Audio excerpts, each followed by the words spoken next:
What's up, party people? It's Keys Dan, RadioWhat.com, DJLittleRock.com, coming to you live and in living color from the Radio What studios. And this is my podcast, What Makes You Smarter. It's an extension of the RadioWhat.com internet radio station that I've been running for quite some time. And if you need DJ services, where do you go? DJLittleRock.com. Check availability, get a free price quote, and you can have me, possibly, at your next event. Entertaining you, entertaining the people. The people need to be entertained. If you'd like to tell your story, I encourage you to check out my other podcast, What Makes You Famous. Find it everywhere using the hashtag What Makes You Famous. Let's learn some stuff right here on the What Makes You Smarter program. Now, on with the show.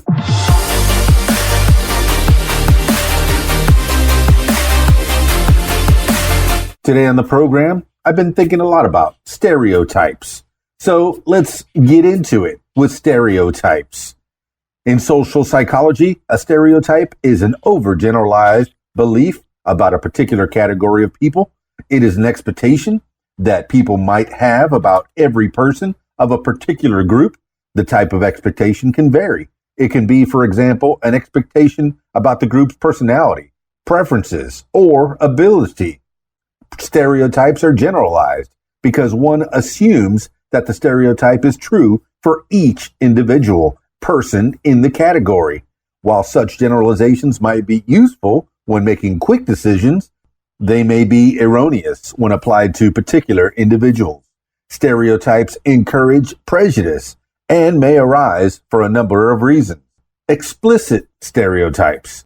Explicit stereotypes are those people who are willing to verbalize and admit to other individuals. It also refers to stereotypes that one is aware that one holds and is aware that one is using to judge people. People can attempt to consciously control the use of explicit stereotypes, even though their attempt to control may not be fully effective. Implicit stereotypes. Implicit stereotypes are those that lay on individuals' subconsciousness they have no control or awareness of. In social psychology, a stereotype is any thought widely adopted about specific types of individuals or certain ways of behaving intended to represent the entire group of those individuals or behaviors as a whole.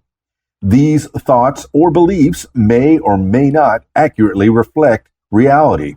Within psychology and across other disciplines, different conceptualizations and theories of stereotyping exist, at times sharing commonalities, as well as containing contradictory elements. Even in the social sciences and sub-disciplines of psychology, stereotypes are occasionally reproduced and can be identified in certain theories, for example, in assumptions about other cultures. Etymology. The term stereotype comes from the French adjective stereotype, and derives from the Greek word otypex, stereos, firm, solid, and tutos, typos, impression. Hence, quote, solid impression on one or more idea or theory. The term was first used in the printing trade in 1798 by Firmin Didot to describe a printing plate that duplicated any typography. The duplicate printing plate, or the stereotype, is used for printing instead of the original. Outside of printing, the first reference to stereotype was in 1850 as a noun that meant image perpetuated without change. However, it was not until 1922 that, quote, stereotype was first used in the modern psychological sense by American journalist Walter Lippmann in his work, Public Opinion. Relationship with other types of intergroup attitudes. Stereotypes, prejudice, and discrimination are understood as related but different concepts. Stereotypes are regarded as the most cognitive component and often occurs without conscious awareness, whereas prejudice is the effective component of stereotyping and discrimination is one of the behavioral components of prejudicial reactions. In this tripartite view of intergroup attitudes, stereotypes reflect expectations and beliefs about the characteristics of members of groups perceived as different from one's own. Prejudice represents the emotional response, and discrimination refers to action. Although related, the three concepts can exist independently of each other. According to Daniel Katz and Kenneth Braley, stereotyping leads to racial prejudice when people emotionally react to the name of a group, ascribe characteristics to members of that group, and then evaluate those characteristics. Possible prejudicial effects of stereotypes are justification of ill-founded prejudices or ignorance, unwillingness to rethink one's attitudes and behavior, preventing some people of stereotyped groups from entering or succeeding in activities or fields. Now let's go through content of stereotype. Stereotype content refers to the attributes that people think characterize a group. Studies of stereotype content examine what people think of others rather than the reasons and mechanisms involved in stereotyping. Early theories of stereotype content proposed by social psychologists such as Gordon Allport presumed that stereotypes of outgroups reflected uniform antipathy. For instance, Catt and Braley argued in their classic 1933 study that ethnic stereotypes were uniformly negative. By contrast, a newer model of stereotype content theorizes that stereotypes are frequently ambivalent and vary along two dimensions, warmth and competence. Warmth and competence are respectively predicted by lack of competition and status. Groups that do not compete with the in-group for the same resources, for example, college space, are perceived as warm, whereas high status, for example, economically or educationally successful groups, are considered competent. The groups within each of the four combinations of high and low levels of warmth and competence elicit distinct emotions. The model explains the phenomenon that some outgroups are admired but disliked, whereas others are liked but disrespected. This model was empirically tested on a variety of national and international samples and was found to reliably predict stereotype content. Functions. Early studies suggested that stereotypes were only used by rigid, repressed, and authoritarian people. This idea has been refuted by contemporary studies that suggest the ubiquity of stereotypes, and it was suggested to regard stereotypes as collective group beliefs, meaning that people who belong to the same social group share the same set of stereotypes.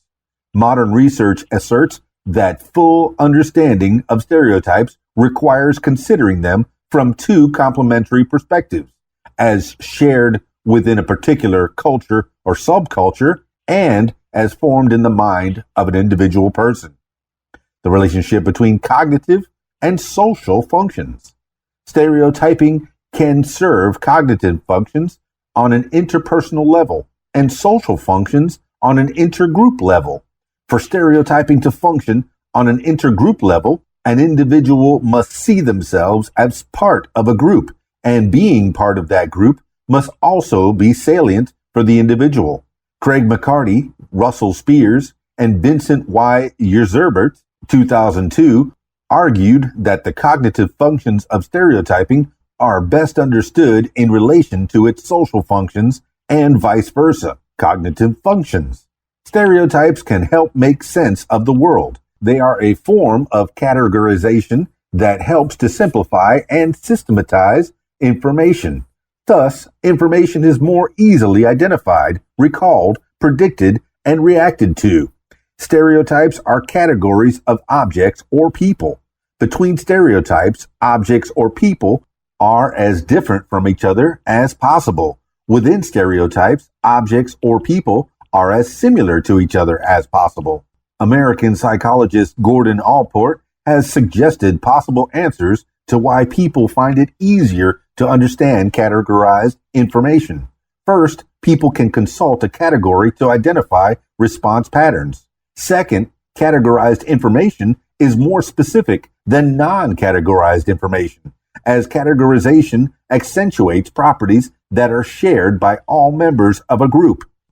Third, people can readily describe objects in a category because objects in the same category have distinct characteristics.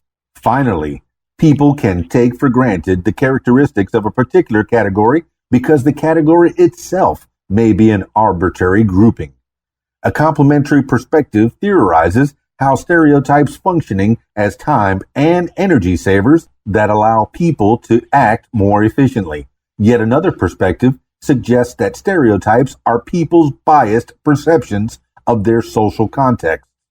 In this view, people use stereotypes as shortcuts to make sense of their social contexts, and this makes a person's task of understanding his or her world less cognitively demanding. Social functions, social categorization. In the following situations, the overarching purpose of stereotyping is for people to put their collective self in a positive light. When stereotypes are used for explaining social events, when stereotypes are used for justifying activities of one's own group to another group, when stereotypes are used for differentiating the in-group as positively distinct from out-group. Explanation purposes. As mentioned previously, stereotypes can be used to explain social events. Polish social psychologist Henry Tajfel described his observations of how some people found that the anti-Semitic contents of the Protocols of the Elders of Zion, this was a fabricated anti-Semitic text purporting to describe a Jewish plan for global domination. This only made sense if Jews had certain characteristics. Therefore, according to Tajfel, Jews were stereotyped as being evil and yearning for world domination to match the anti-Semitic, quote, facts as presented in the Protocols of the Elders of Zion. Justification purposes. People create stereotypes of an outgroup to justify the actions that their in-group has committed or plans to commit towards that outgroup. For example, according to Tajfel, Europeans stereotyped Turkish, Indian, and Chinese people as being incapable of achieving financial advances without European help. This stereotype was used to justify European colonialism in Turkey, India, and China. Intergroup differentiation. An assumption is that people want their in-group to have a positive image relative to outgroups, and so people want to differentiate their in-group from relevant outgroups in a desirable way. If an outgroup does not affect the in-group's image, then from an image preservation point of view, there is no point for the in-group to be positively distinct from that outgroup. People can actively create certain images for relevant outgroups by stereotyping. People do so when they see that their in-group is no longer as clearly and or as positively differentiated from relevant outgroups, and they want to restore the intergroup differentiation to a state that favors the in-group. Social functions, self-categorization. Stereotypes can emphasize a person's group membership in two steps. Stereotypes emphasize the person's similarities with in-group members on relevant dimensions, and also the person's differences from out-group members on relevant dimensions. People change the stereotype of their in-groups and out-groups to suit context. Once an out-group treats an in-group member badly, they are more drawn to the members of their own group. This can be seen as members within a group are able to relate to each other through a stereotype because of identical situations. A person can embrace a stereotype to avoid humiliation, such as failing a task and blaming it on a stereotype. Social functions, social influence and consensus. Stereotypes are an indicator of in-group consensus. When there are intra-group disagreements over stereotypes of the in-group and or out-groups, in-group members take collective action to prevent other in-group members from diverging from each other. John C. Turner proposed in 1987 that if in-group members disagree on an out-group stereotype, then one of three possible collective actions follow. First, in-group members may negotiate with each other and conclude that they have different out-group stereotypes because they are stereotyping different subgroups of an outgroup. For example, Russian gymnasts versus Russian boxers. Second, in-group members may negotiate with each other, but conclude that they are disagreeing because of categorical differences amongst themselves. Accordingly, in this context, it is better to categorize in-group members under different categories, for example, Democrats versus Republican, than under a shared category, for example, American. Finally, in-group members may influence each other to arrive at a common out-group stereotype. Formation. Different disciplines give different accounts of how stereotypes develop. Psychologists may focus on an individual's experience with groups, patterns of communication about those groups, and intergroup conflict. As for sociologists, they may focus on the relations among different groups in a social structure. They suggest that stereotypes are the result of conflict, poor parenting, and inadequate mental and emotional development. Once stereotypes have formed, there are two main factors that explain their persistence.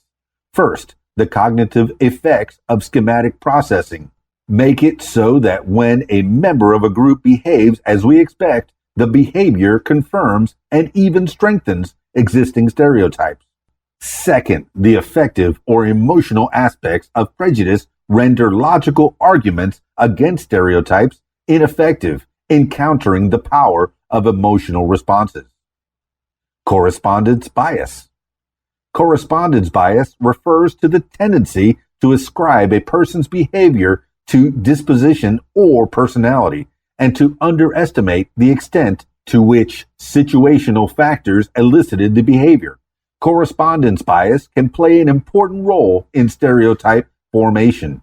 For example, in a study by Roger and Eisbert, 1999, participants watched a video showing students who were randomly instructed to find arguments either for or against euthanasia. On a side note, euthanasia is the practice of intentionally ending a life to relieve pain and suffering. The students that argued in favor of euthanasia came from the same law department or from different departments. Results showed that participants attributed the students' response to their attitudes, although it had been made clear in the video that students had no choice about their position. Participants reported that group membership, for example, the department that the students belonged to, affected the students' opinions about euthanasia. Law students were perceived to be more in favor of euthanasia than students from different departments, despite the fact that a pretest had revealed that subjects had no pre-existing expectations about attitudes toward euthanasia and the department that the students belonged to. The attribution error created the new stereotype that law students are more likely to support euthanasia. Psychologist Neer, in 2012, found that people who tend to draw dispositional interferences from behavior and ignore situational constraints are more likely to stereotype low-status groups as incompetent and high-status groups as competent. Participants listened to descriptions of two fictitious groups of Pacific Islanders, one of which was described as being higher in status than the other. In a second study, subjects rated actual groups, the poor and wealthy women and men in the United States, in terms of their incompetence. Subjects who scored high on the measure of correspondence bias stereotyped the poor, women, and the fictitious lower status Pacific Islanders as incompetent, whereas they stereotyped the wealthy men and high status Pacific Islanders as competent.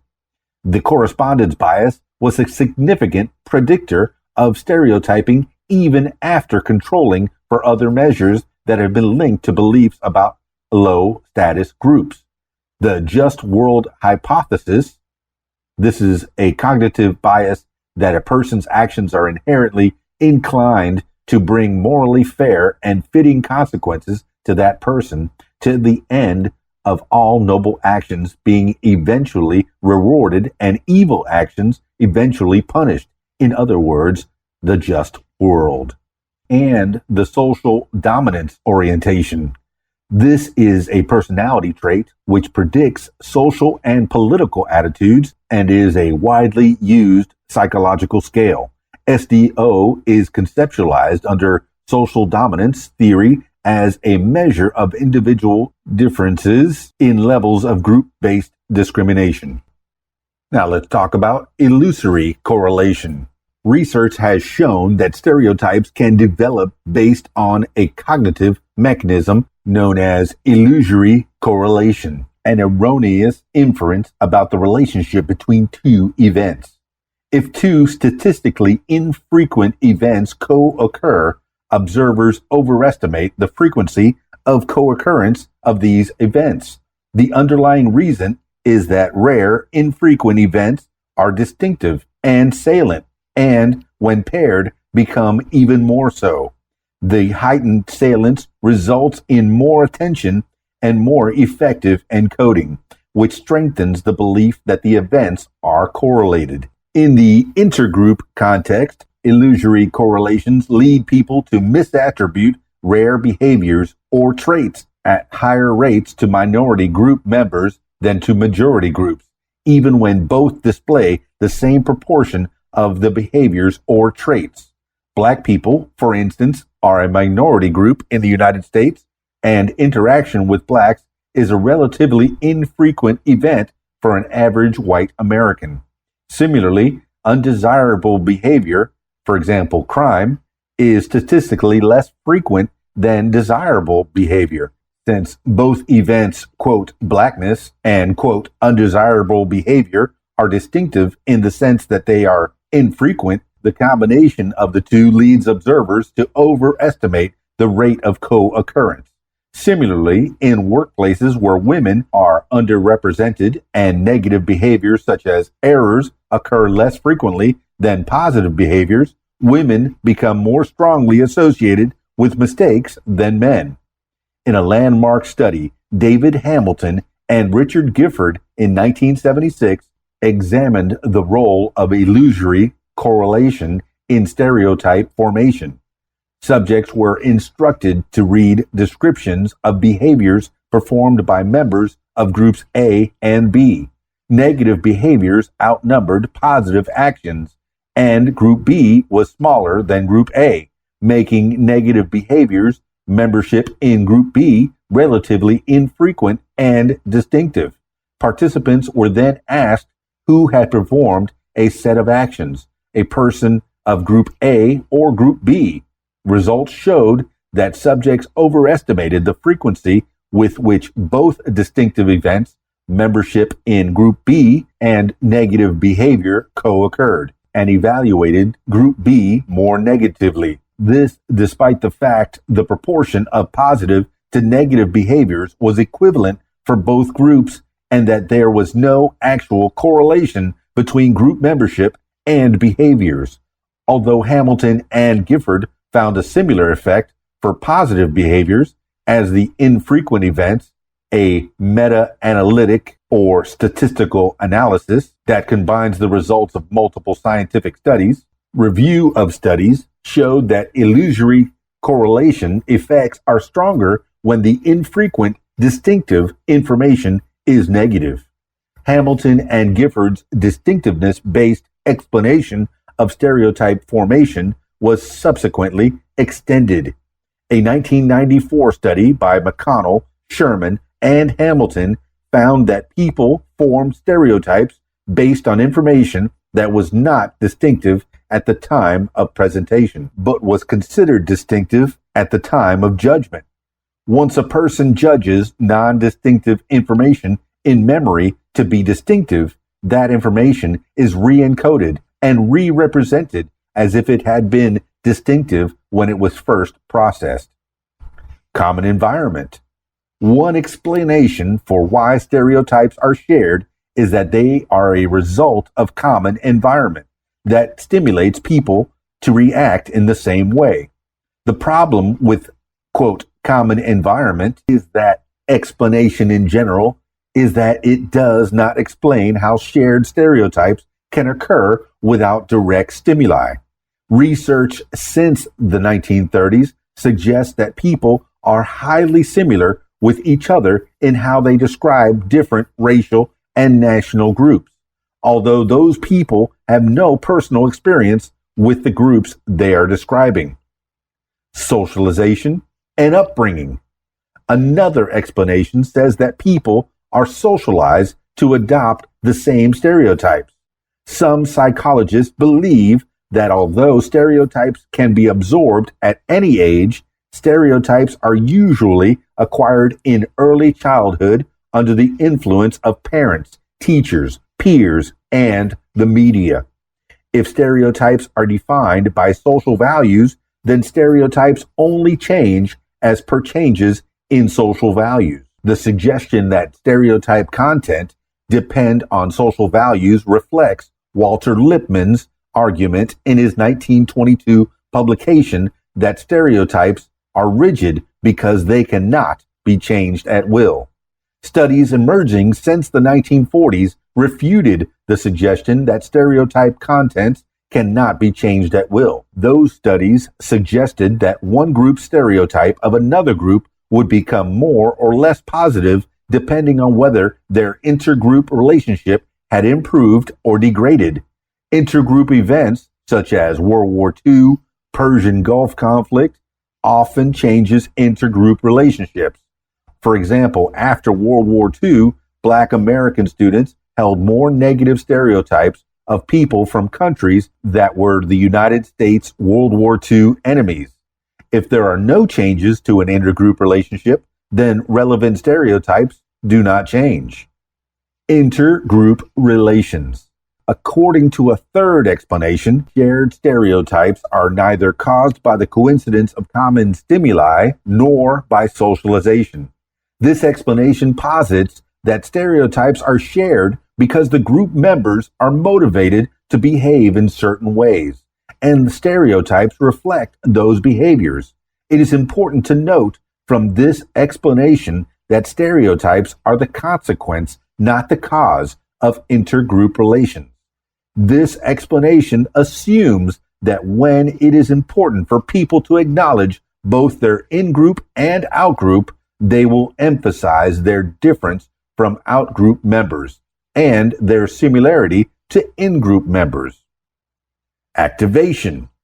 The dual process model of cognitive processing of stereotypes asserts that automatic activation of stereotypes is followed by a control processing stage, during which an individual may choose to disregard or ignore the stereotype information that has been brought to mind. A number of studies have found that stereotypes are activated automatically. Professor of psychology at the University of Wisconsin-Madison, Patricia Grace Devine, for example, in 1989, suggested that stereotypes are automatically activated in the presence of a member or some symbolic equivalent of a stereotyped group, and that the unintentional activation of the stereotype is equally strong for high and low prejudice persons. Words related to the cultural stereotype of blacks were presented subliminally during an ostensibly unrelated impression formation, which in social psychology refers to the processes by which different pieces of knowledge about another are combined into a global or summary impression. Task. Subjects read a paragraph describing a race unspecified target person's behaviors and rated the target person on several trait scales. Results showed that participants who received a high proportion of racial words rated the target person in the story as significantly more hostile than the participants who were presented with a lower proportion of words related to the stereotype. This effect held true for both high and low prejudice subjects, as measured by the modern racism scale. Thus, the racial stereotype was activated even for low prejudice individuals who did not personally endorse it. Studies using alternative priming methods have shown that the activation of gender and age stereotypes can also be automatic. Subsequent research suggested that the relation between category activation and stereotype activation was more complex. Lepore and Brown in 1997, for instance, noted that the words used in divine studies were both neutral category labels, for example, blacks, and stereotypic attributes, for example, lazy. They argued that if only the neutral category labels were presented, people high and low in prejudice would respond differently. In a design similar to Divine's, Lepore and Brown primed the category of African Americans using labels such as, quote, blacks and, quote, West Indians, and then assessed the differential activation of the associated stereotype in the subsequent impression information task.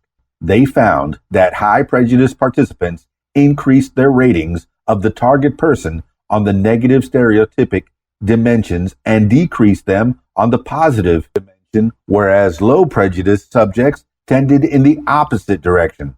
The results suggest that the level of prejudice and stereotype endorsement affects people's judgments when the category and not the stereotype per se is primed.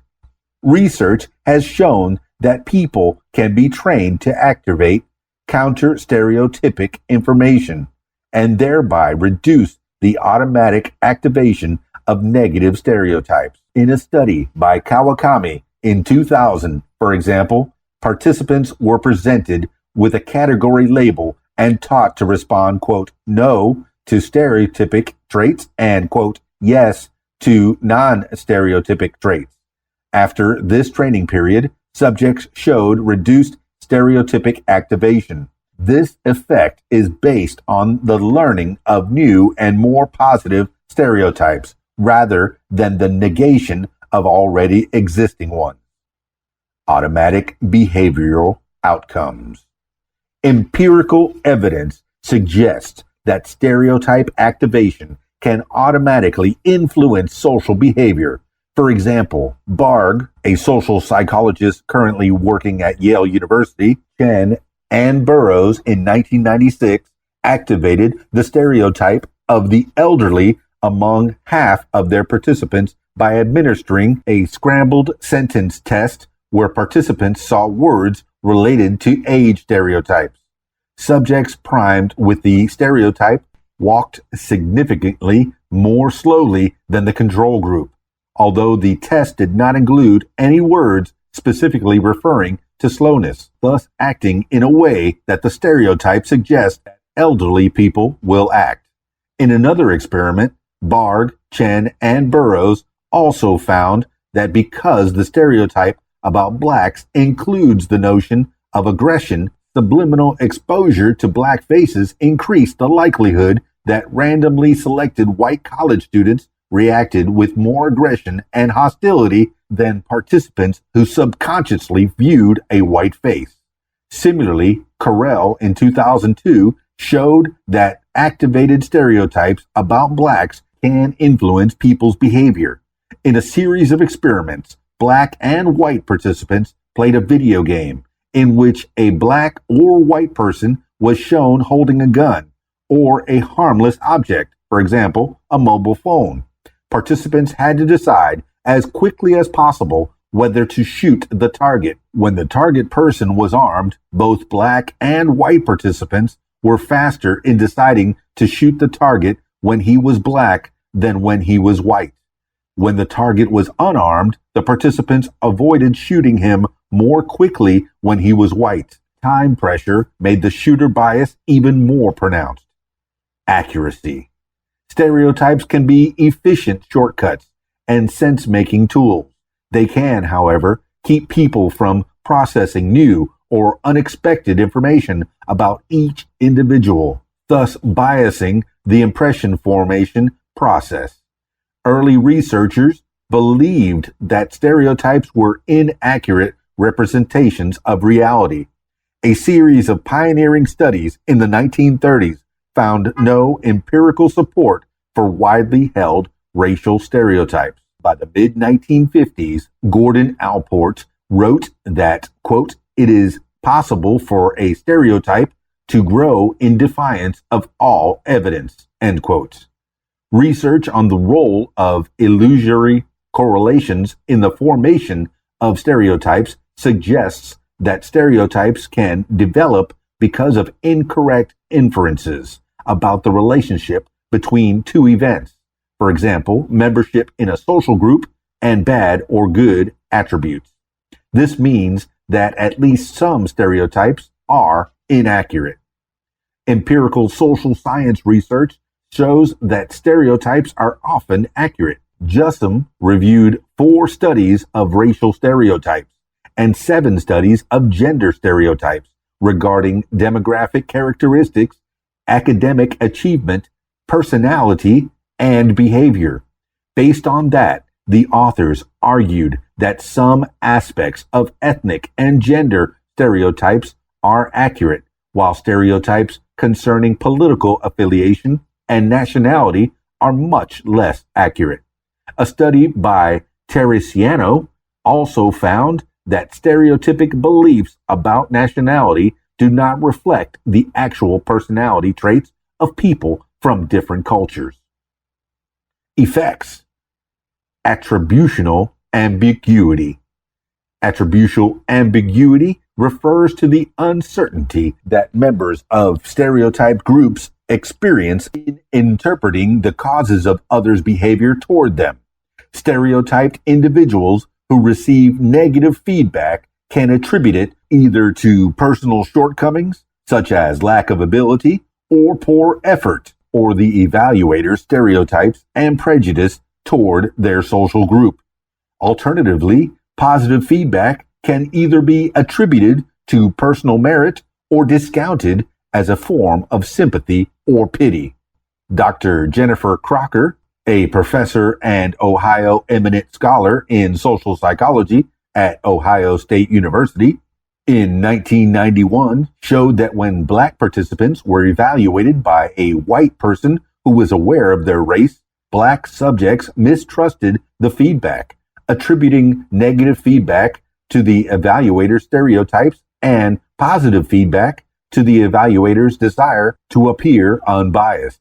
When the Black participants' race was unknown to the evaluator, they were more accepting of the feedback. Attributional ambiguity has been shown to affect a person's self-esteem.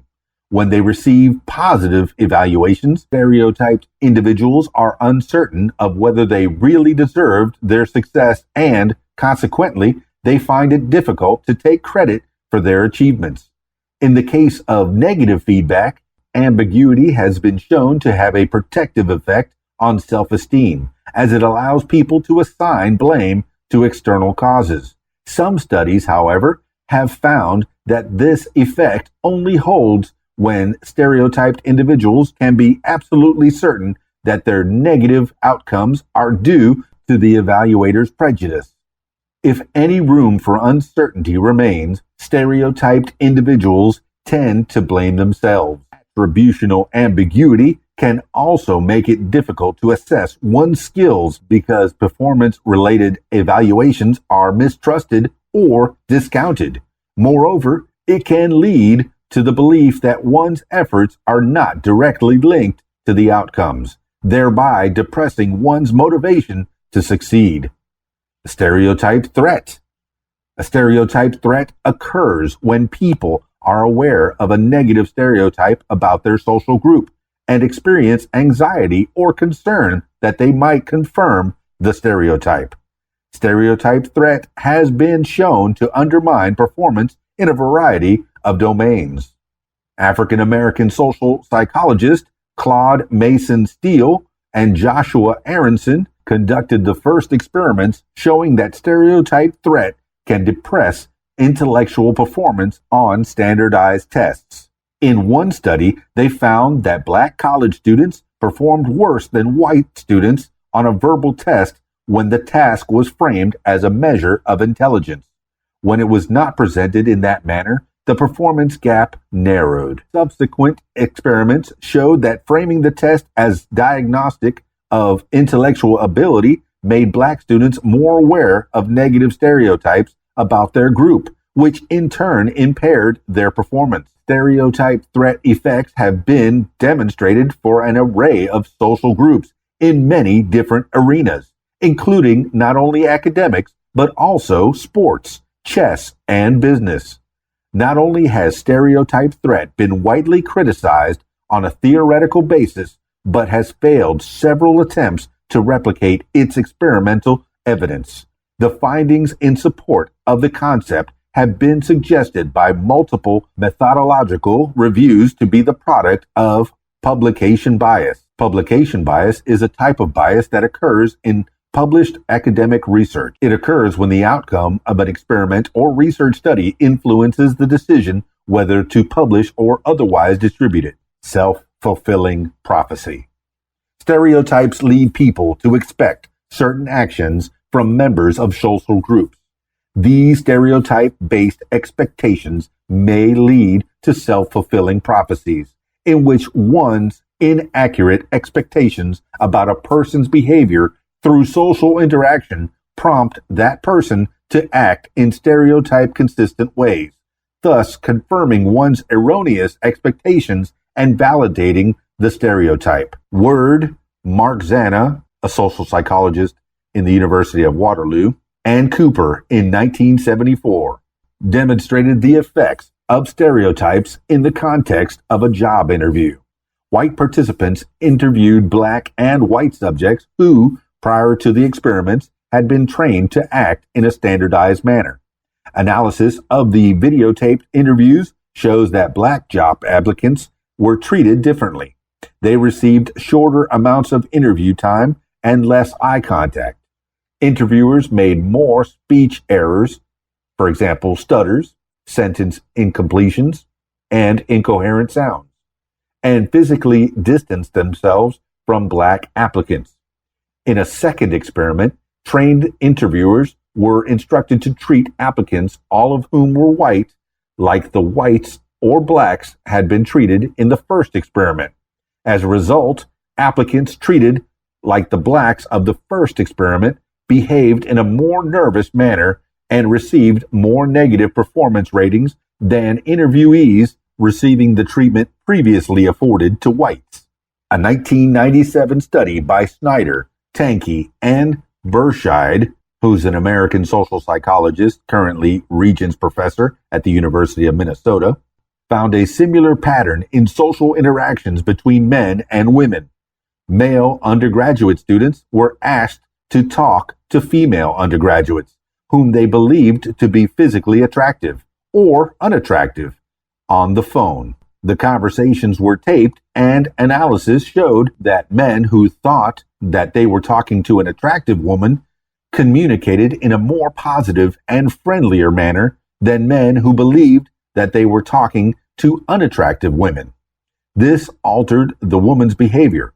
Female subjects who, unknowingly to them, were perceived to be physically attractive behaved in a friendly, likable, and sociable manner in comparison with subjects who were regarded as unattractive. In a 2005 study by J. Thomas Kello and Brett D. Jones, looked at the effects of self-fulfilling prophecy on African American and Caucasian high school freshman students. Both white and black students were informed that their test performance would be predictive of their performance on a statewide high-stakes standardized test.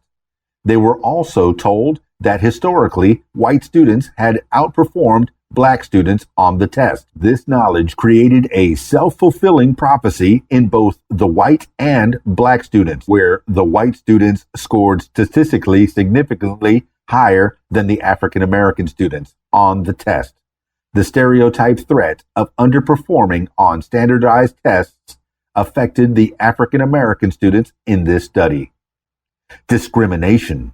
Because stereotypes simplify and justify social reality, they have potentially powerful effects on how people perceive and treat one another.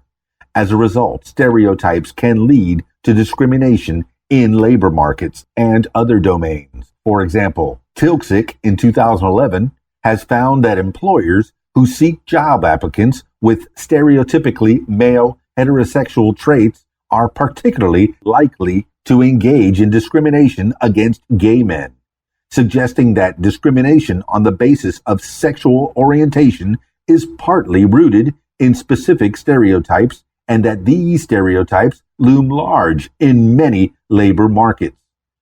Egerstrom and Ruth in 2011 showed that automatic obesity stereotypes captured by the implicit association test can predict real hiring discrimination against the obese. Similarly, experiments suggest that gender stereotypes play an important role in judgments that affect hiring decisions. Self-stereotyping. Stereotypes can affect self-evaluations and lead to self-stereotyping. For instance, Carell in 2001 and 2004 found that specific stereotypes, for example, the stereotype that women have lower mathematical ability, affect women's and men's evaluations of their ability, for example, math and science, such that men assess their own task ability higher than women performing at the same level. Similarly, a study by Sinclair in 2006 has shown that Asian American women rated their math ability more favorably when their ethnicity and the relevant stereotype that Asian Americans excel in math was made salient. In contrast, they rated their math ability less favorably when their gender and the corresponding stereotype of women's inferior math skills was made salient. Sinclair found, however, that the effect of stereotypes on self-evaluations is mediated by the degree to which close people in someone's life endorse these stereotypes. People's self-stereotyping can increase or decrease depending on whether close others view them in stereotype consistent or inconsistent manner. Stereotyping can also play a central role in depression when people have negative self-stereotypes about themselves, according to Cox, an assistant scientist at the Department of Psychology in the University of Wisconsin, Abramson, a professor of psychology at the University of Wisconsin, and Devine, a professor of psychology at the University of Wisconsin, and Holland in 2012. This depression that is caused by prejudice, for example, deprejudice, can be related to group membership, for example, me, gay, bad, or not, for example, me, bad. If someone holds prejudicial beliefs about a stigmatized group and then becomes a member of that group, they may internalize their prejudice and develop depression. People may also show prejudice internalization through self-stereotyping because of negative childhood experiences, such as verbal and physical abuse. Substitute for observations. Stereotypes are traditional and familiar symbol clusters, expressing a more or less complex idea in a convenient way. They are often simplistic pronouncements about gender, racial, ethnic, and cultural backgrounds, and they can become a source of misinformation and delusion. For example, in a school, when students are confronted with the task of writing a theme, they think in terms of literary association, often using stereotypes picked up from books, films, and magazines that they have read or viewed. The danger in stereotyping lies not in its existence, but in the fact that it can become a substitute for observation and a misinterpretation of cultural identity. Promoting information literacy is a pedagogical approach that can effectively combat the entrenchment of stereotypes. The necessity for using information literacy to separate multicultural, quote, fact from fiction is well illustrated with examples from literature and media. Role in art and culture. Stereotypes are common in various cultural media, where they take the form of dramatic stock characters. The instantly recognizable nature of stereotypes mean that they are effective in advertising and situation comedy. Alexander Fedorov, in 2015, proposed a concept of media stereotypes analysis. This concept refers to identification and analysis of stereotypical images of people, ideas, events, stories, themes, etc. in media context. The characters that do appear in movies greatly affect how people worldwide perceive gender relations, race, and cultural communities. Because approximately 85% of worldwide ticket sales are directed towards Hollywood movies, the American movie industry has been greatly responsible for portraying characters of different cultures and diversity to fit into stereotypical categories. This has led to the spread and persistence of gender, racial, ethnic, and cultural stereotypes seen in the movies. For example, Russians are usually portrayed as ruthless agents, brutal mobsters, and villains in Hollywood movies. The portrayals of Latin Americans in films and print media are restricted to a narrow set of characters.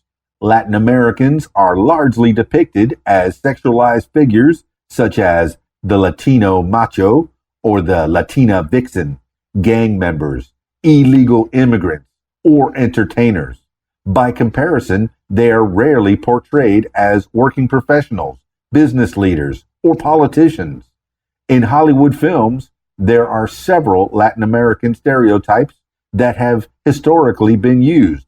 Some examples are El Bandido, the half-breed harlot, the male buffoon, the female clown, the Latin lover, the dark lady, the wise old man, and the poor peon. Many Hispanic characters in Hollywood films consists of one or more of these basic stereotypes, but it has been rare to view Latin American actors representing characters outside of this stereotypical criteria. Media stereotypes of women first emerged in the early 20th century. Various stereotypic depictions or, quote, types of women appeared in magazines, including Victorian ideals of femininity, the New Woman, the Gibson Girl, the Femme Fatale, and the Flapper. Stereotypes are also common in video games, with women being portrayed as stereotypes such as the damsel in distress or as sexual objects. Studies show that minorities are portrayed most often in stereotypical roles such as athletes and gangsters. In literature and art, stereotypes are cliché or predictable characters or situations. Throughout history, storytellers have drawn from stereotypical characters and situations to immediately connect the audience with new tales. That's a little bit about stereotypes. Let me know what you think. Give me a call at 501-470-6386 or info@radiowhat.com. If you like what you hear, I encourage you to follow What Makes You Smarter podcast everywhere on social media. Find it on Facebook at What Makes You Smarter. Find it on Instagram at What Makes You Smarter. And find it on Twitter at Smarter What?